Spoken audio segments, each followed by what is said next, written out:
It's right up my street, it's my boulevard. It's right up my Straza, oh my God. It's garden right up there, ah, it's right up my podcast.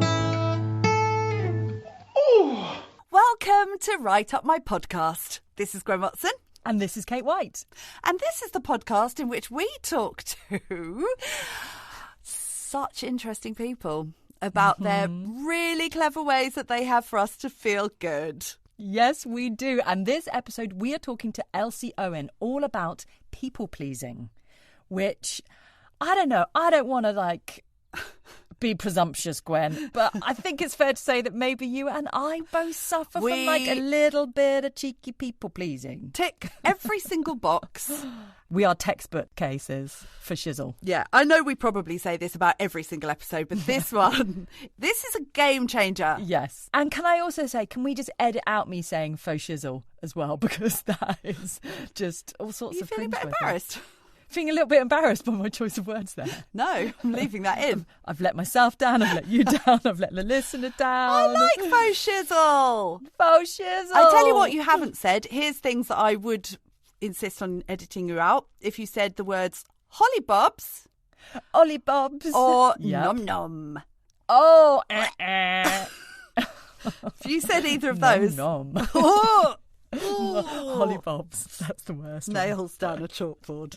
So come on then, Gwen. What have you been doing to make yourself feel good? But, well, do you know what? Speaking of words, I learned this weekend. I know some. Here are all the words I know.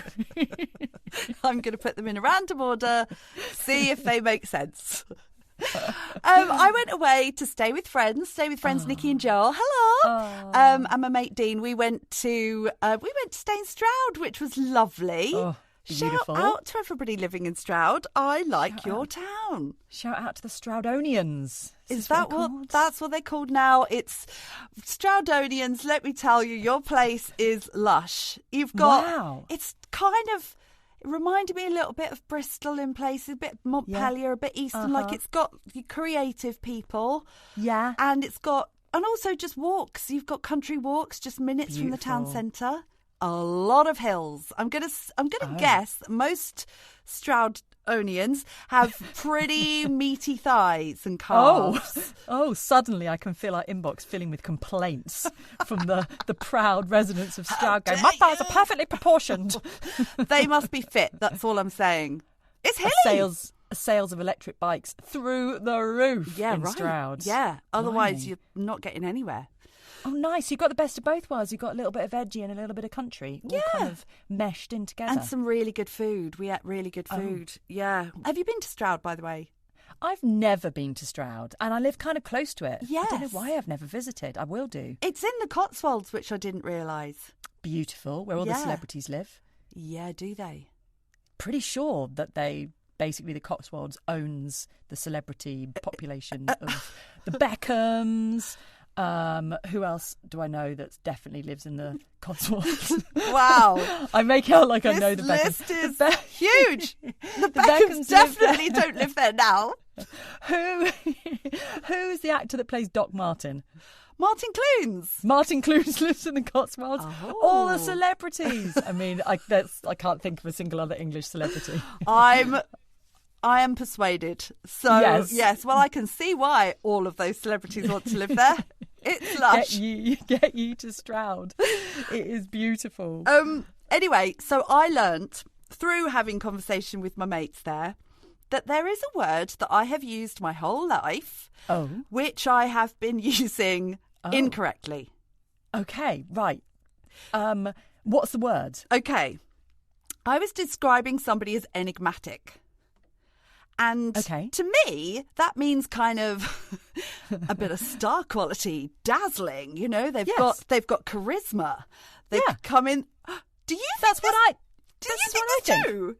Yeah. What does it actually mean? Oh my God! All the foundations of my being are crumbling as we speak. That is exactly how I felt when they said no. Enigmatic comes from the word enigma. It means that they're kind of mysterious. I was like, What? Yeah, when you put it like that, that kind of makes sense. Yeah, yes.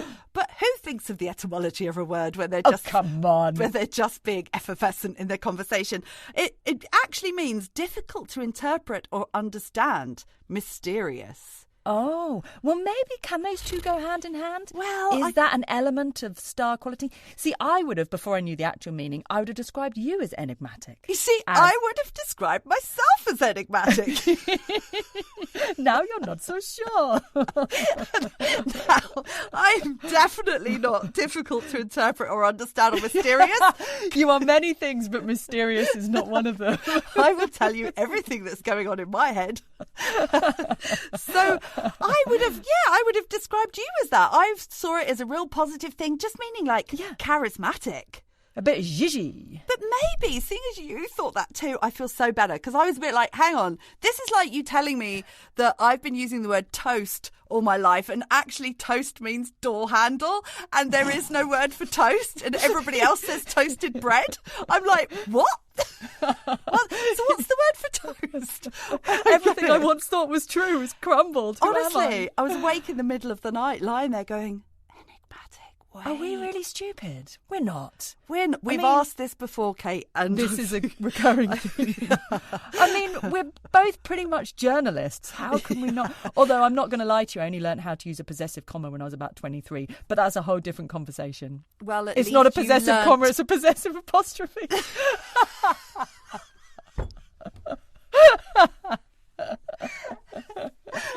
Edit that out. I knew what you meant, though. You knew what I meant. Exactly. You knew what I meant. Thank you. And I'm sure everybody listening did too. Oh, my God. Oh, my God. Every day's a school day. I hate that, though. It's shooken my foundations. I am shook. Kate, how about you? What have you been doing to blow your mind or make yourself feel good? Well, other than, like you said, having my very foundations shooken, what have I been doing? I saw some friends at the weekend. That was lovely. I've got quite a few things lined up, which I will talk about on the next episode. Oh. But I am going to a retreat on Saturday, which involves, we've got some yoga going on. We got some meditation, we've got a gong bath, and we've also got a shamanic journey. I mean, hey, a minute, I'm jealous about this. This sounds brilliant. I know, it sounds so good, does it? And I think there might be a cheeky bit of cake thrown in there for good measure. One would hope. Yes. Probably sugar free. Kate, what? So you're going to stay somewhere and it is set up as a retreat and you go through these. You're going to classes. Are you dressed in robes? It's just a day. I hope I'm dressed in a robe. I want to look like an extra out of The Handmaid's Tale.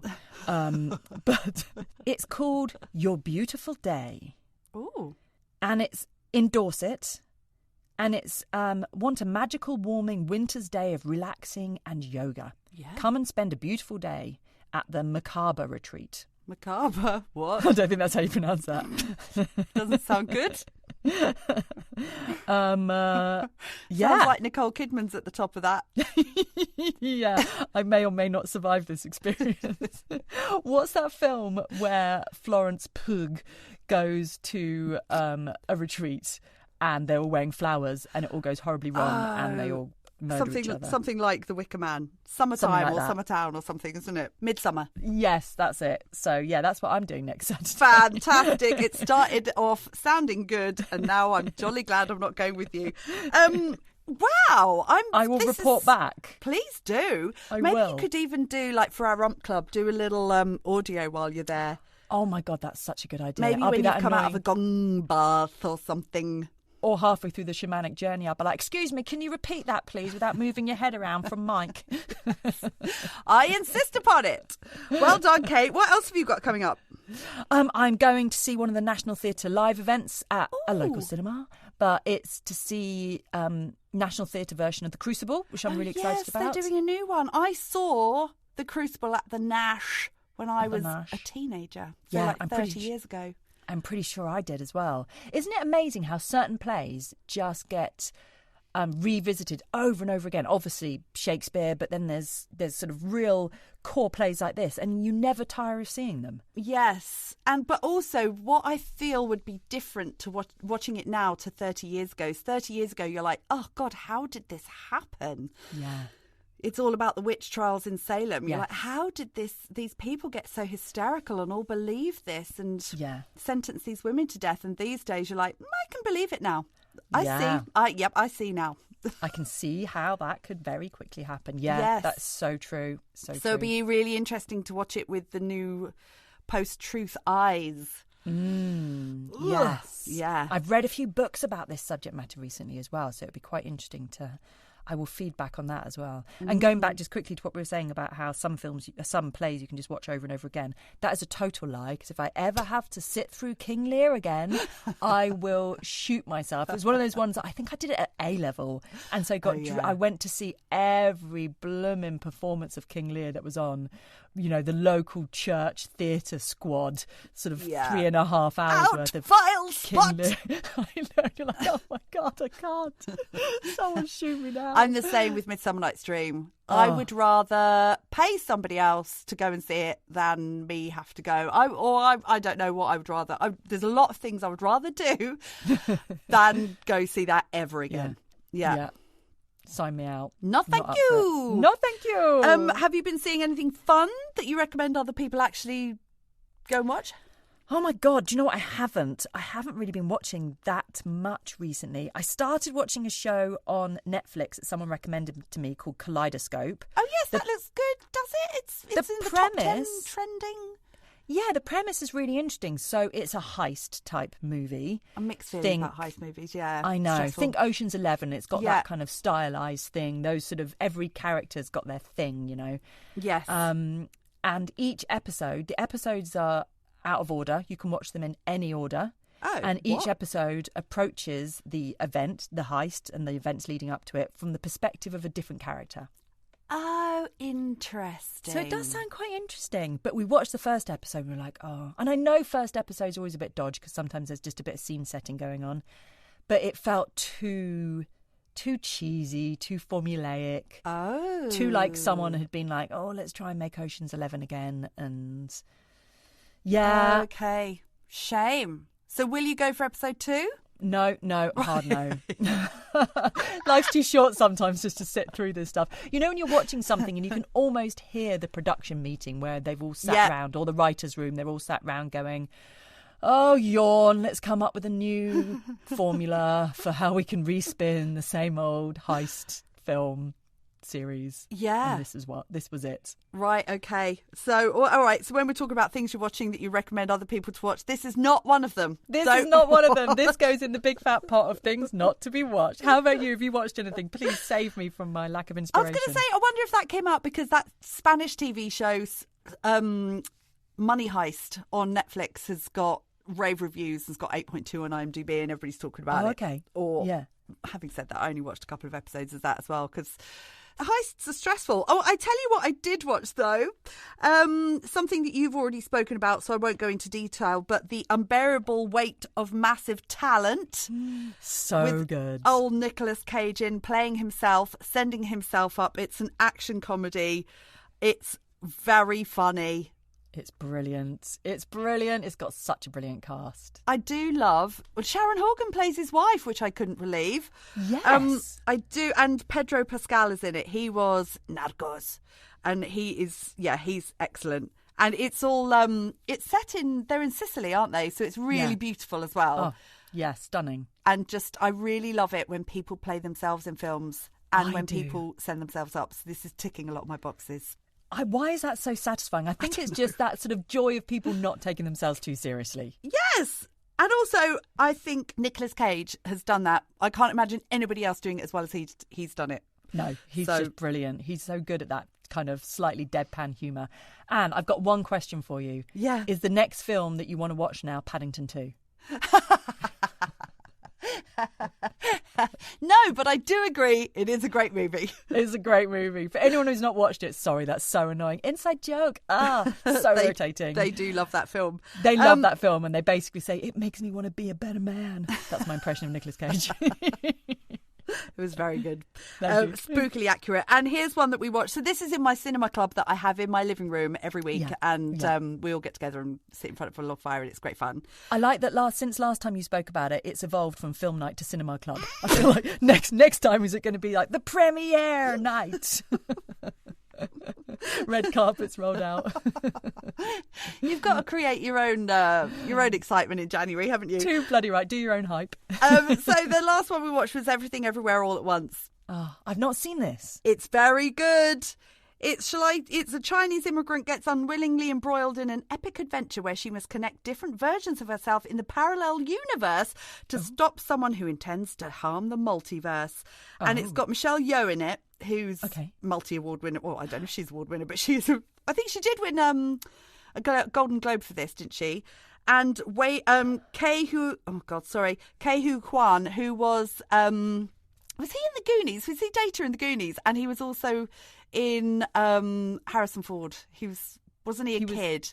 Oh my God, is he the kid from the Temple of Doom? Temple Indiana of Doom? Jones? No. Yes, he was in Indiana Jones and he was Data in the Goonies. No. Oh my God, I love him in Indiana Jones. He's the cutest little kid ever. I know. And he's not had much of a career since, which I think he was speaking about recently when he was accepting an award for this movie. Also, Jamie Lee Curtis, absolutely amazing in it. This is a killer cast. It's so good. It's actually hilariously funny as well. Right. And one that your brain can't quite keep up with everything that's going on in the parallel universes, but you enjoy it nonetheless. It's really, really brilliant. Excellent. Excellent. Good top tip. Is that on Netflix? Could be. Oh, no, Maybe I it think is. Maybe it isn't. It's on one of our popular streaming services. It might be Amazon. One of the many. Yes, I can't remember which. But anyway, highly recommend it. Excellent. This is what I need. I don't know why I've not been watching much recently. What have I been doing with my spare time? What have you been doing with your life? Doing? I've gone down a Bob Mortimer and Vic Reeves rabbit hole and started watching Catterick again and like old episodes of Shooting Stars and all that. Yeah, that's where I've gone. That's where I've gone. Not necessarily a place where people want to follow to. I don't know if I ever did fully watch Catterick. Yeah. Is it holding up? I mean, it's really dated. It's only for the obsessive fans, I think. If you just love those two, you'll love it. If they just leave you a bit meh, then I wouldn't bother. Another top tip from Kate. I think you need to have loved them in the day to get them. Yeah, definitely. It's of its time. Yeah. But I have a long-standing love affair with them. So I like to kindle it every now and then and softly stroke it. So I get my kicks in January. It's right up my podcast. Now, before we get started, we'd just like to remind you about our Patreon. This is where we put all our episode extras for free, and for the price of a cup of coffee a month, you can join the very exclusive Rump Club. Yes, as a member, you will get access to extra Wiffle Waffle from Kate and I, behind-the-scenes content, music and lyrics from our incredible jingles, and we're even going to put some bonus episodes up there too. The funds from Patreon go towards covering our running costs, as well as earning our unending love and gratitude. So if you'd like to become one of our supporters and join the Rump Club, head on over to patreon.com/writeupmypodcast. Thank you. So this is episode 37, all about people pleasing. We are talking to therapist Elsie Owen, and among other things, Elsie specialises in running groups and workshops for people pleasers to help people stop defining who they are based on the opinion of others. So we started our chat with Elsie by asking her, what does the term people pleasing actually mean? The way that I tend to define it is by thinking about it being a learned behaviour or series of behaviours that we do in order to try to, I guess, control how other people feel, what they think, how they behave sometimes. Ultimately, so that we feel better, often at the expense of our own needs. So we will usually do things to look after other people over and above looking after ourselves. Right. And usually detrimentally to ourselves. So there will usually be some kind of cost involved in that for us. So we will spend a lot of time looking after other people, anticipating their needs, projecting what we think they're going to feel or do or say, and adjusting our behaviour in order to try to control that in some way. Okay, because I was going to ask, where is the line between just being a nice, helpful person and being a people pleaser? And I think you've just answered that question. Yeah, I think it's to do with the cost to us. Yeah. And also where it's coming from in you. So this is the question you've asked is one that lots of people ask me, and I think it's something we talk about a lot within the world of people pleasing. If you are wanting to do something kind for somebody and it's genuinely just about that other person and genuinely just about helping them, then perhaps that's kindness. If you're trying to do something for them because there is a discomfort in you about their situation, then it's most likely more about people pleasing, because it's more about controlling and affecting how you feel about the potential that they're not okay. Oh, Right. God. This is all sounding familiar, isn't it? I was going to say, I can see Gwen and I sitting here going, oh my God, tick, tick and tick. I think there's a bit of a misconception about people pleasing in that, and it's one that I had too, in that we think it's about making things better for other people. We can't really have that much control over how other people think, feel, behave, act, whatever. We can influence them, of course. What we can control is how we feel. And actually, when we are trying to do things because we think they're going to make things better for other people, what we're probably doing is doing things that will help us feel better. Yeah. Because we think the other person is better off. It's all about projection and assumption. There's not actually much reality involved in it. It's not actually very factual. And the thing that we tend not to do is check in with the other person about whether they want us to do the thing that we are doing. We don't ask. We make a lot of assumption. So a big question for me would be, why do people please? And where does it come from? Presumably, this is a learnt behaviour in childhood, that this is somehow how we've got validation or recognition or admiration or love. Is that where it comes from? I don't think I need to answer the question. I think you have. There we go. Tickety boom. Are you a therapist? Would you like to ask me the next question, Kate? I think that, it's very hard to make, I don't like to make generalizations or, absolute statements about where this may have come from for people, because it is different for all of us. But I have come to understand it as a learned behaviour that develops as a result of our environments, developed in response to what we're around and what basically the feedback that we get for our behaviour. And oftentimes that is starting when we're very small. And the thing about people pleasing is it's quite desirable and it's rewarded. So usually we develop a way of being that is received well, is sort of stroked, is celebrated, we are celebrated for, and we repeat it, because why wouldn't we? Yeah. The problem is that at some point, and this is usually the point at which people come to see me, or they sign up to one of my workshops, or they start following me on Instagram, they start to explore their people pleasing, is when they reach a point where they are exhausted, they're overstretched, they're overwhelmed, they can't say no, they struggle to set boundaries or may not even really understand what boundaries are, and they find it very difficult to prioritise themselves, because all of the overgiving and the looking after everyone else, whilst at some point in childhood probably gave us love and attention and recognition and validation, within that we also learned not to be, selfish, not to have needs, not to express ourselves, not to take up space. So the kind of flip side of the positives of the people pleasing are actually quite negative for us. So as a parent, how do you not instill a people pleasing behaviour pattern in your child? Because it's very natural to kind of reward positively someone being seemingly thoughtful and selfless and, all these words. It's a big question. Yeah, I think come on, my biggest piece of advice probably would be to teach your children that they are worthy and valuable and accepted and loved irrespective of what they do. Yeah. So that the what we call in the kind of therapy world, the strokes that you give them, the positive affirmations that you give them, are not always connected to how they behave and what they do. And that they really understand and know that even if they don't do that sort of quote unquote good thing, they are still inherently a good person. It's not a very practical piece of advice. It's, you know, it's nuanced, it's difficult, particularly when, kind of going back to the question of where does it come from, it's not just our childhoods, but we live in a society that celebrates being selfless and self-sacrificing. You know, and we shouldn't be selfish. I mean, I don't have my own children, but I imagine if and when I do, I might even want to encourage my children to have things of their own that they're not allowed to share, that they don't have to share. Yeah. You know, that, actually that's yours, and it's okay if you don't want Tommy over there to play with it. That sort of thing. So we start to teach that, you know, it's this, and it isn't about creating children that only focus on themselves, but about giving them permission to focus on themselves a little bit. Yes. I've got a word of advice for parents. I'm not a parent, but I have some.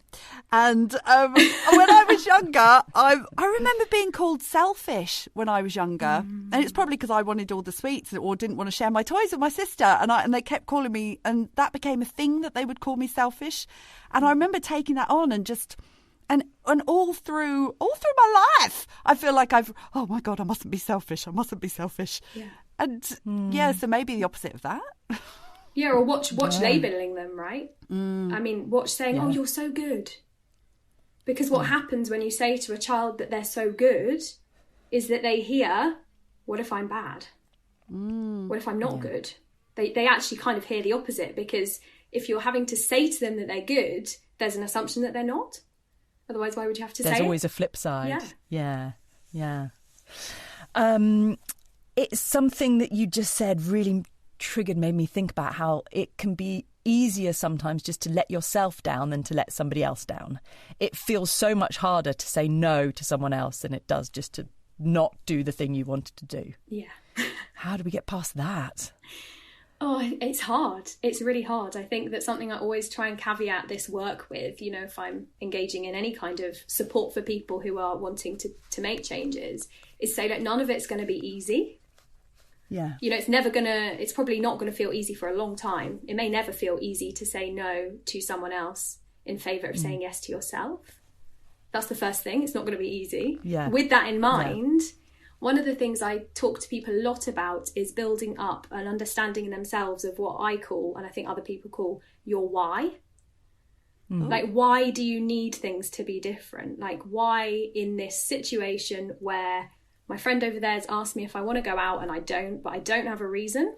I just don't want to go. The worst one, the hardest one, when my reason is literally I don't want to. All of that stuff about selfishness, about being rude, about being, you know, unkind, about being... letting people down. All of that stuff comes up. What I have to do is tune into myself in terms of why do I need to say no? Why is it important to me that I stay at home? Why is it important to me that I don't go? What, you know, to sort of... We do, as people pleasers, I think we put a lot of effort into understanding other people's perspectives. Because I, for example, hate the idea of someone saying yes to me when they don't want to come. And I will almost do things like say, oh, no worries if not, like, don't worry, I give people a get out all the time, or I can do, because I'm very concerned about them not feeling uncomfortable, that I forget to do the same for myself. Yeah. And it's a journey. And there's that word, I find it a bit cheesy, but it is a journey. We can't avoid it. We're all on one. It's a journey. I think it's about coming back to the self and coming into a respectful relationship with yourself so that you value your own no at least as much as you value a yes to someone else. Saying no can be hard. That's a skill to learn. It really is. It is hard. I still find it hard now, and I've done a lot of work on this stuff and I talk about it all the time. Like, my work keeps me on this path myself, and I still find it really difficult. But that doesn't mean that it's not needed, and it doesn't mean that it's not the right thing to do. A big part of this work is learning to tolerate being uncomfortable. The people-pleasing pattern is built around avoiding discomfort. Whether it's our own discomfort or other people's discomfort, we're always trying to avoid being uncomfortable. So a big part of getting used to saying no and breaking the cycle is learning to be a little bit more okay with being a little bit uncomfortable and sort of building our resilience to being in that situation. Because otherwise it's never going to get different. That's not a good way to say it, is it? Get better. It's never going to be different.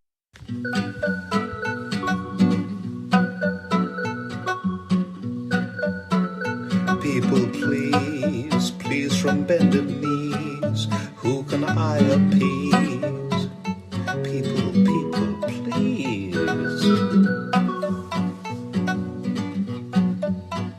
I'm no Scrooge, Ebenezer, I'm a people pleaser, it's my expertise, you'll know, yes.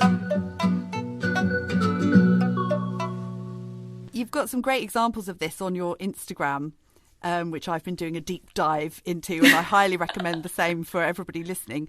In fact, you've got a great way of saying no at a social occasion, which is to say, tonight doesn't work for me. And then to resist the urge to give a why. Just that's enough. Yeah. To just stop there. Yeah. And also you encourage people to practice not pleasing other people. And one of the examples you give is to slow down in the supermarket queue or when you're going through the checkout. And to not worry, which we all do, about the person behind us and about holding up other people. To our own at our own cost, for feeling that pressure at Aldi. But yeah. So is that something you do? Encourage people to kind of out in the real world practice in little way to put themselves first.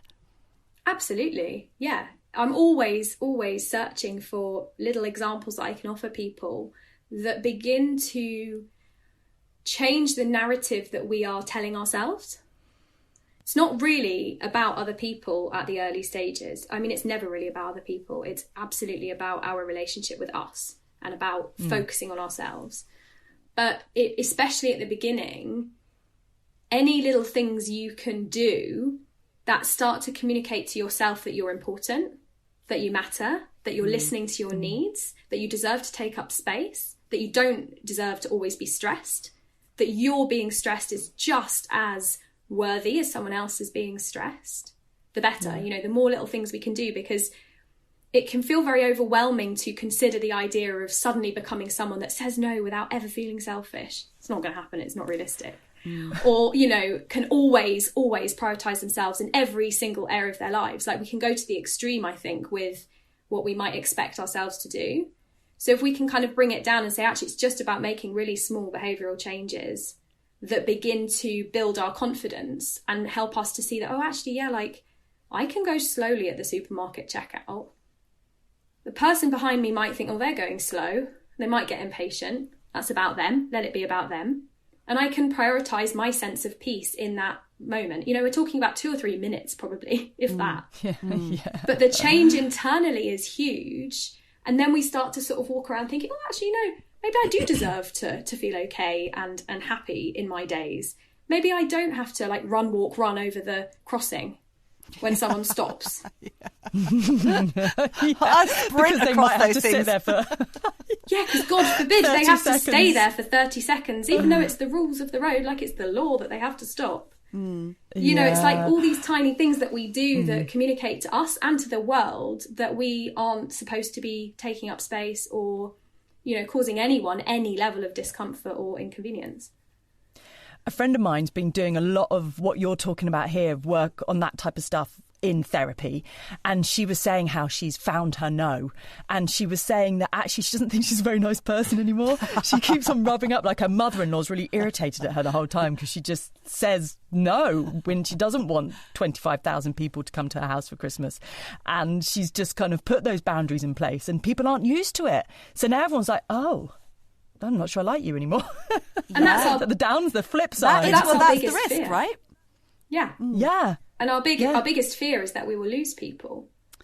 Yeah. And two things on that. One is that the reactions that people have tend not to be as huge and catastrophic as we think they're going to be, usually. Sure.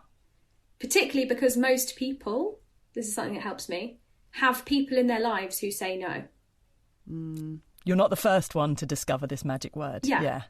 So that's one thing. I've forgotten what the other thing was. Mic drop. Doesn't need a second thing. We don't That need thing it. was good enough. So we fear losing people. That's what we're scared of.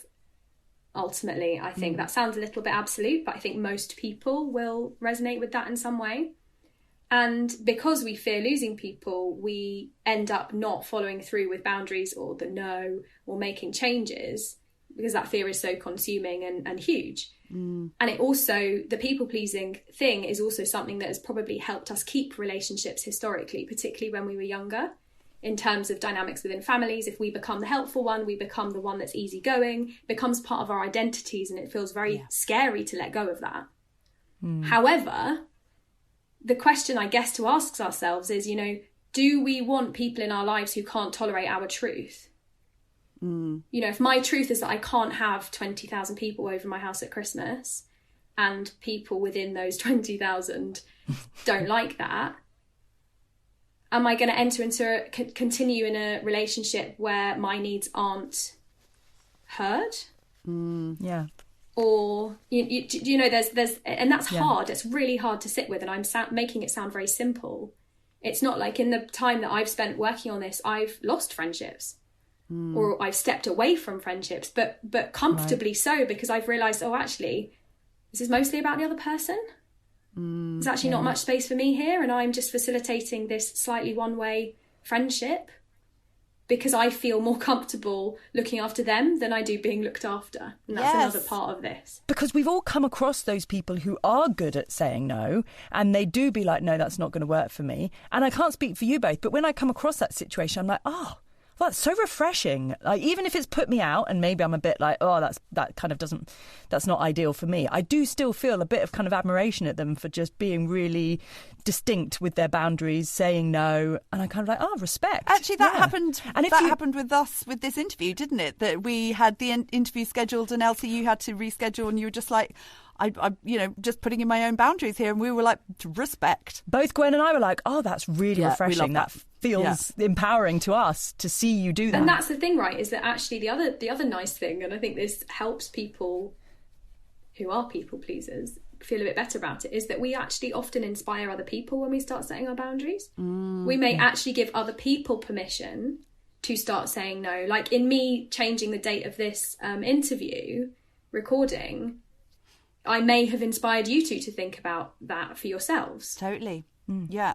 And that might then give you permission to do that to someone else who then also might take inspiration from that. Like we never know how far our behaviours will ripple. And the changes that we make, where will they reach? It's never ending, isn't it? Yeah. I wanted to do an episode called How to Maintain Boundaries Without Being a Dick. Because I love it. I'd set a boundary with a friend. Absolutely not going to mention names or go into details here. How to paraphrase this? Because I was basically I was becoming the agony aunt. I'd become the agony aunt of the relationship, and in the end, I was like, I need to break from this. My God, but that really upset this person, and I was just having to keep kind of saying, no, I'm not available for this, and yeah, I guess, maybe that's just it. You're not being a dick, are you? You're just saying no, and you've just got to keep telling yourself that that's okay to say no. And to honour your own needs. I think that going back to this idea that, the people-pleasing thing is about maintaining harmony. It's about avoiding conflict. It's about avoiding discomfort. The harsh, maybe, reality is that intimate relationships that are meaningful to us, by intimate, I don't just mean physically intimate, I mean emotionally intimate, they have bumps in them. People might have what we might perceive negative feelings in response to us. And it's something we have to sit with. Like, it's all part of it. And some relationships will ride that out. When we start to be more real, people get to see us more. And sometimes we get closer. Yeah. At other times, people see our reality. They say, actually, that's not for me. And they walk away. That's also fine. Yeah. The inner pleaser in me is like, oh my God, it's not fine, it's not fine, it's not fine, it's horrible. And it does feel horrible. But what, it's a bit of a toss-up between ourselves and our truth, our own realities. And that's what I mean by the why. Like, why is it that you need to start saying no to that friend? What's happening for you when you are always being the agony aunt? And like really bigging up the impact on you in the same way you would big up the impact on someone you loved. I go out swimming. I go swimming too. I go in cold water. I swim under the ice. I can hold my breath. I stop breathing. I'm like a fish. I'm more of a dolphin. I look good in a swimsuit, but I don't like to wear one. It is ultimately all about self-worth. And I guess, what you're saying about the why and taking up space in the world. And what we're doing is not honouring our own, not giving ourselves that space. Or for some reason we don't feel we deserve it. Mm. And getting comfortable with the idea, the concept that not everyone has to like you. That's uncomfortable in itself, isn't it? I still sit so uncomfortably with that one. Particularly having a little bit of a public presence, and having an Instagram and writing newsletters and things where people unsubscribe, people unfollow. And it's like, every time, and I have to really watch how I respond to that and remember how many times I unfollow people, how many times I unsubscribe from things, and it says absolutely nothing about the person who I'm unsubscribing from. No. It's just about me. It's all about me. And I think that is something to try and keep in mind and to remember, and helps me is to keep in mind that, people are not walking around their lives thinking about what they think of you.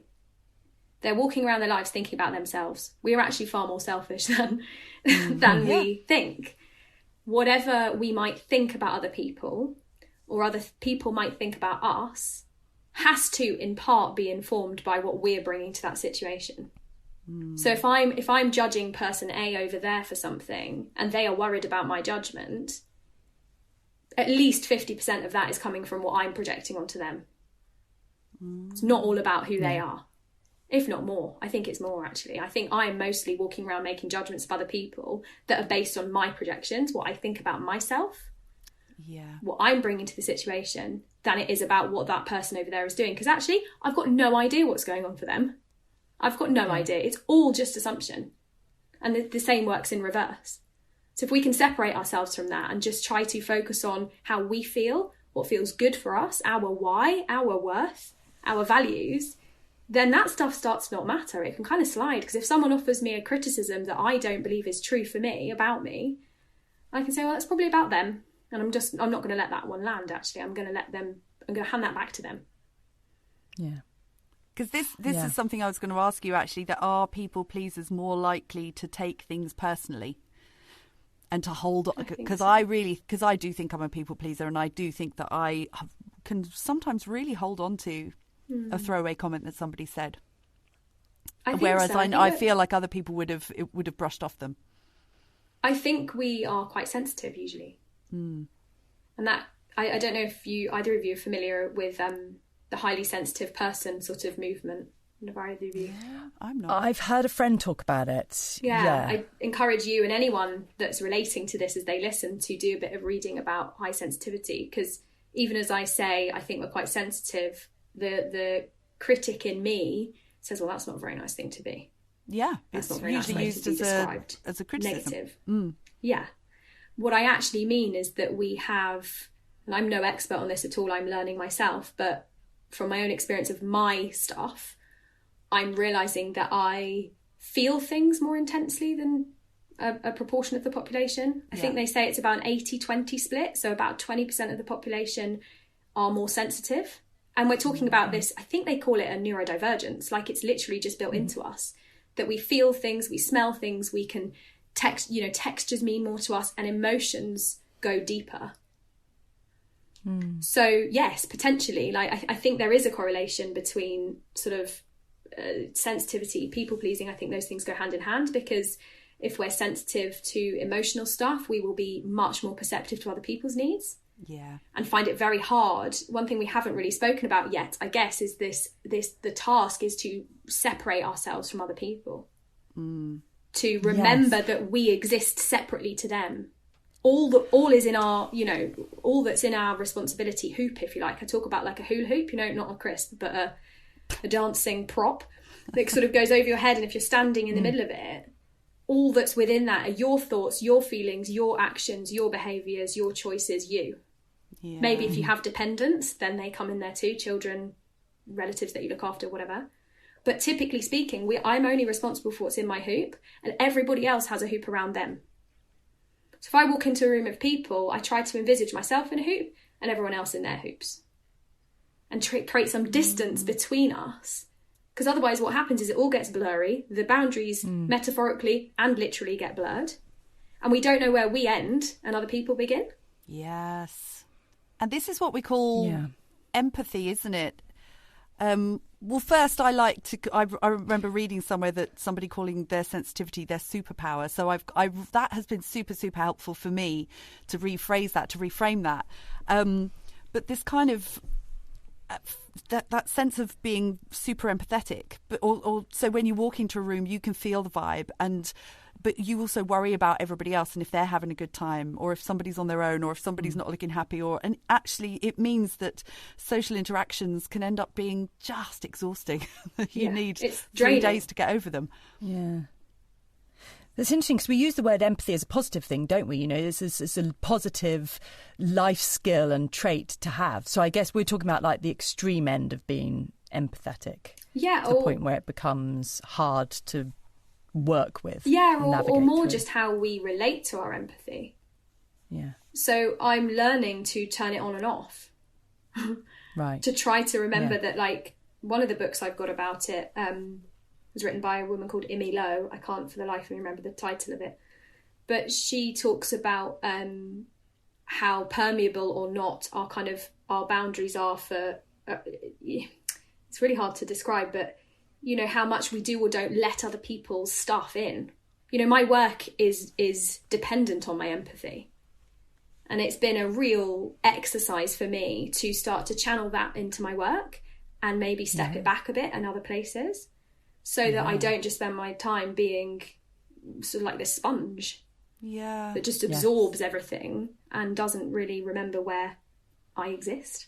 That's a really interesting one, actually, for someone who works as a therapist, but also by the way you're talking, you're sort of talking about the fact that you feel like you, at least historically, have been a people pleaser, and you've sort of learned. I think I always will be on some level.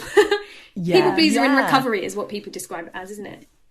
Go with that. And to marry that with being a therapist, that's quite a challenge, I imagine. But it is. That's really heartening to know that you can be a people pleaser in recovery. Like, I just thought you were a people pleaser and you're stuck with it. Oh, no. Because the lovely thing is because it's a learned behaviour, it's something we can unlearn. We can Which rewire. is a brilliant segue into my next question.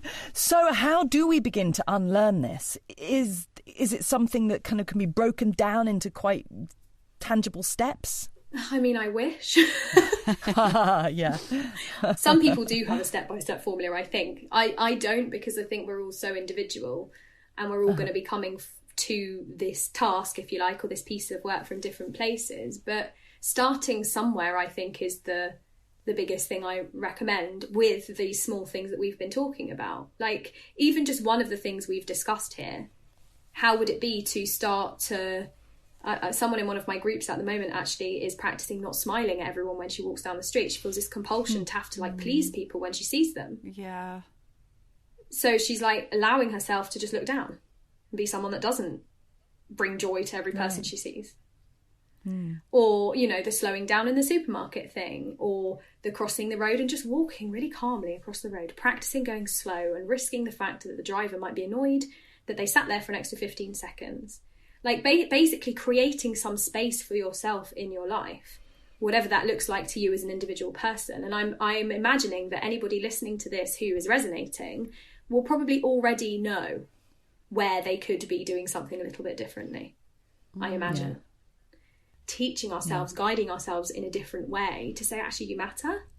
Yeah. You're important. Drink your coffee when it's hot. Don't keep letting it go cold. Yeah. Oh, that's nice. You know, these little things. Take a walk home from the school run that's through the park that's more enjoyable than walking on the busy road because it's quicker. Yeah. Like, just start to do little things that... even yesterday I had a bath last night. I love having a bath.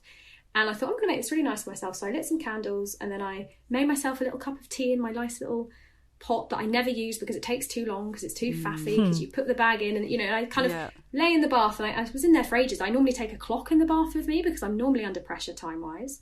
And I didn't. It was just an evening, nobody at home, you know, and it was like, oh, this is just really nice. I'm just making it nice for myself. It's that sort of thing. Like, how can we make the world a nicer place for us to exist in when we've just been making it nicer for everyone else the whole time? Yeah. Yeah. Permission to be a little bit more self-centered. Yeah. And a thing that really helps me and seems to help clients too is seeing it as not as me first. It doesn't have to be me first. It can just be me too. Yeah. Like, just start to consider yourself as well. Yes. You know, because it's not like we've got, you know, our resources are not so limited that if we start to put a little bit of emphasis in us, we'll take it away from someone else. That may happen over time. Yeah, that's a really good point, actually. So we can still be the sort of person that we want to be, you know, which we might still want to be this sort of caring, nurturing person, but it's doing that for yourself as well. And sometimes that will take first place. Yeah, and if you can put yourself first sometimes, then great, but it doesn't have to be me first all the time. I think I see kind of recovering from this as reaching a place where we feel like we have the option to choose ourselves. Yeah. Like, there are multiple times in my day or life where I will actively choose to do something that prioritises someone else. Yeah. But it doesn't feel people-pleasy so much because I have the choice and I know that actually I could choose to do what was right for me. But in this moment, I feel resourced, or, you know, circumstances demand that I actually need to do the thing for the other person. Like, this isn't about becoming this, like, unkind, brash, harsh, selfish person who has no friends and just does what they want all the time. It's about being nuanced with it and flexible with it so that there is space for life to happen and for us to react. But that choice, I think choice is the biggest thing. Remembering that actually I have the option to say no and I'm choosing to say yes, as opposed to feeling like I have to say yes because no is too scary.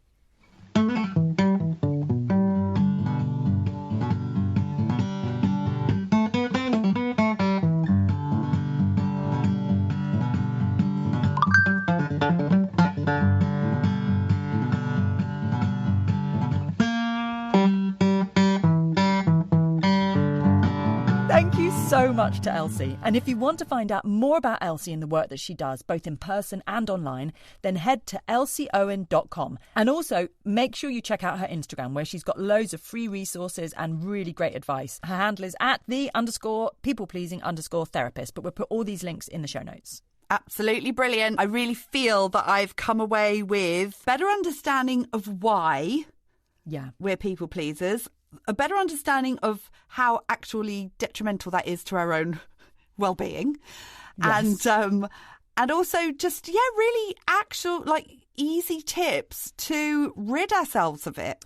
How does being a people pleaser then manifest itself in your life? Well, one of the things, this is really extreme, and this doesn't happen quite so much now, but during the interview this popped back into my head that I would literally, like, if I wanted to cross the road and there was somebody walking towards me, I would think, you know, on the same side, on the same pavement as me, I would cross the road and think, oh no, they're going to think I've crossed the road because of them.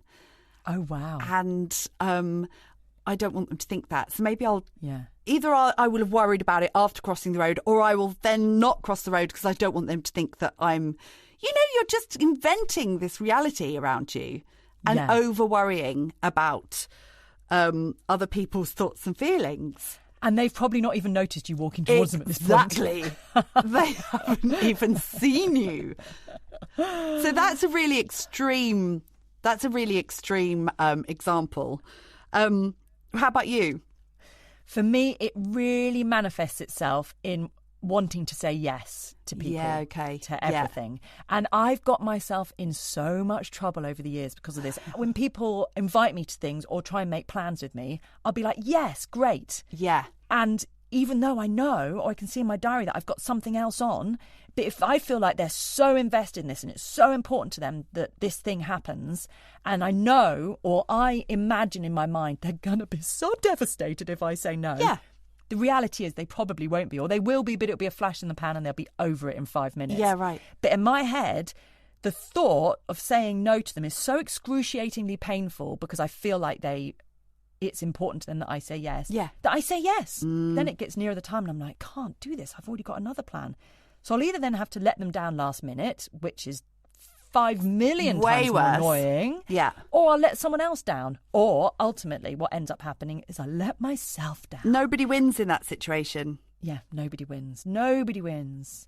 Or you decide you're going to do both. You do both things and then you can't enjoy either one properly because you know you've got to leave or... Yeah.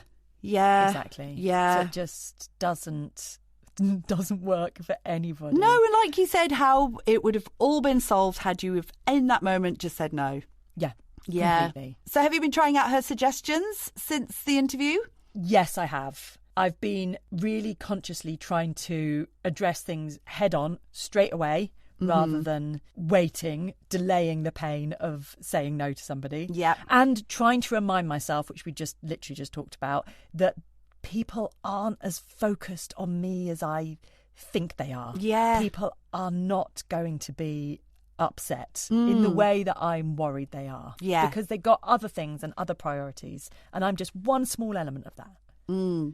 And also, another thing, we got ourselves tied in knots last summer of just being away and busy every single weekend to the point where got a bit burnt out from it, you know. So wanted to do all of these different things, wanting to see the people go on the trip, do whatever it was. But the fact that it was back to back, without a weekend just to kind of down tools and rest and recuperate, just killed the fun. Yeah. So forcing a free weekend a month into my diary is going to be such a massive thing for me this year, definitely. And if looking ahead and I see that I've not done that, just having to be honest and just say, no, sorry, can we rearrange? Yeah. Do you know what? I've got a brilliant top tip for you. I was talking to my friend Daisy the other night because she's exactly the same as you. And I often envy her because she's always doing stuff. She's always got friends staying and she's always going away. And she was saying she finds it exhausting and they'll end up with just back-to-back weekends of everybody staying. And because somebody will ring and she'll look in the calendar, she'll see that there's a free weekend.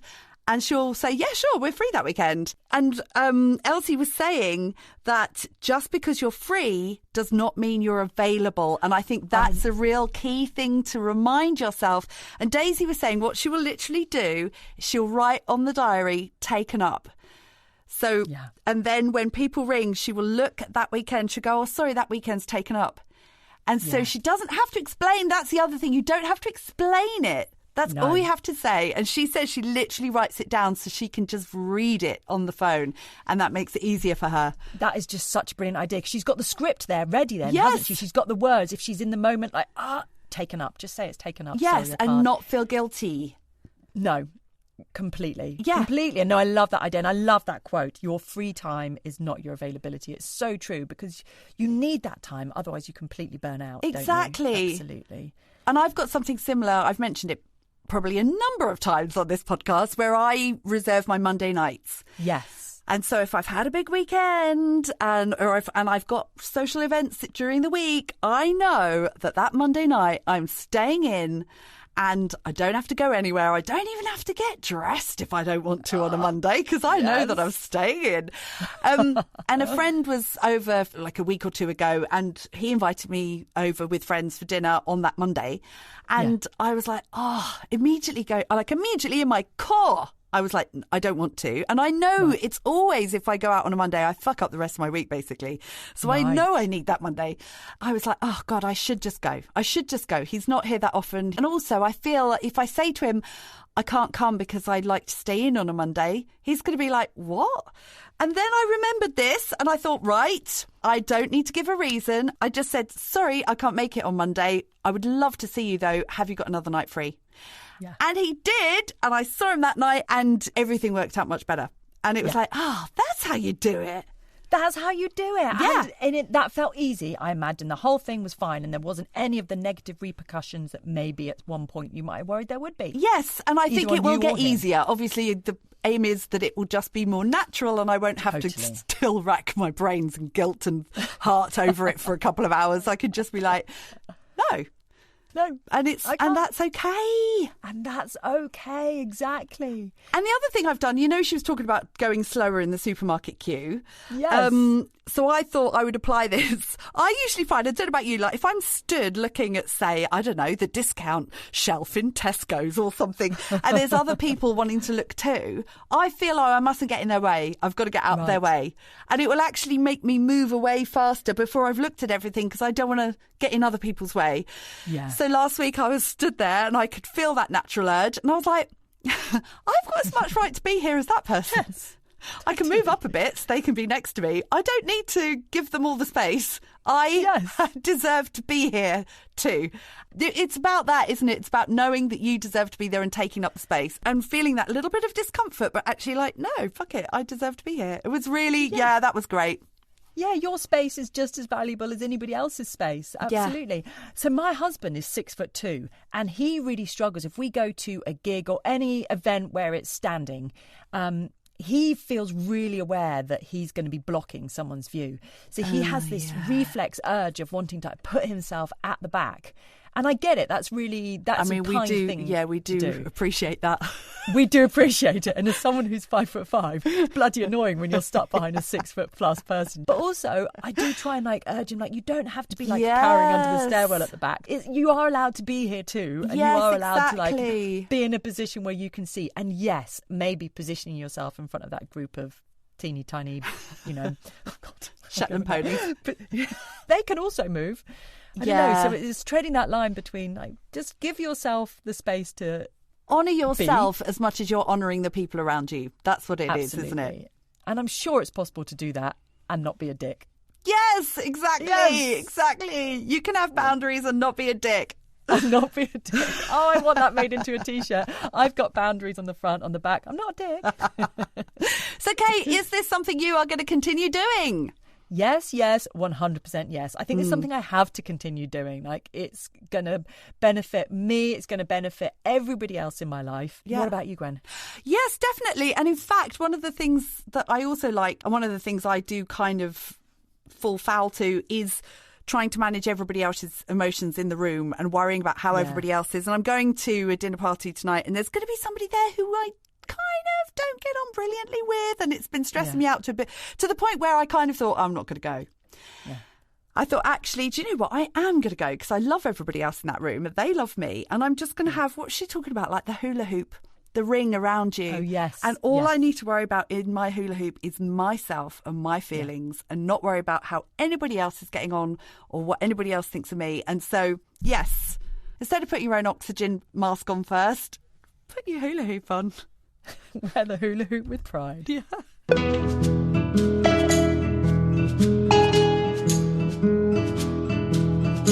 Thank you so much for listening, and do email us with any thoughts, feedback, episode ideas. You can contact us at writeupmypodcast@gmail.com or find us on Instagram and Twitter at writeupmy. Please subscribe and follow wherever you listen, and if you're on Apple, we would love it if you could leave us a rating and a review, and please also share with your friends because we really do think they'd like it too. And head over to our Patreon page, and while you're there, why not join the Rump Club? For the cost of a mere cup of coffee a month, you can enjoy extra Wiffle Waffle from Gwen and I and all sorts of other odds and sods that we put up there. So come on down and join us in the Rump Club.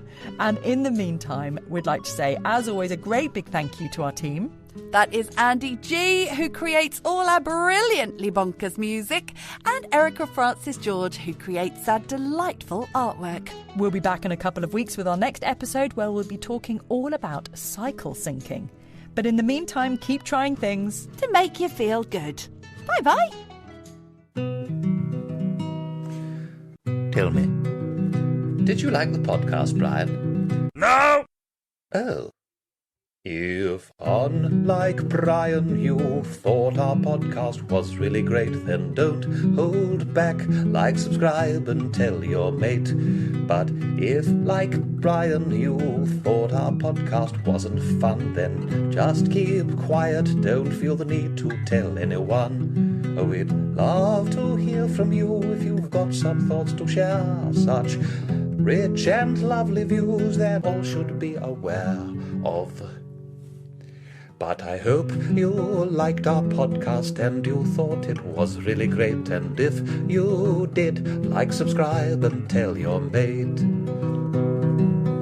'Cause we don't need grumpy pants bringing everybody down. No, we don't need negative Nellies making people frown. No. So I hope you liked our podcast and you thought it was really great. And if you did, like, subscribe, and tell your mate.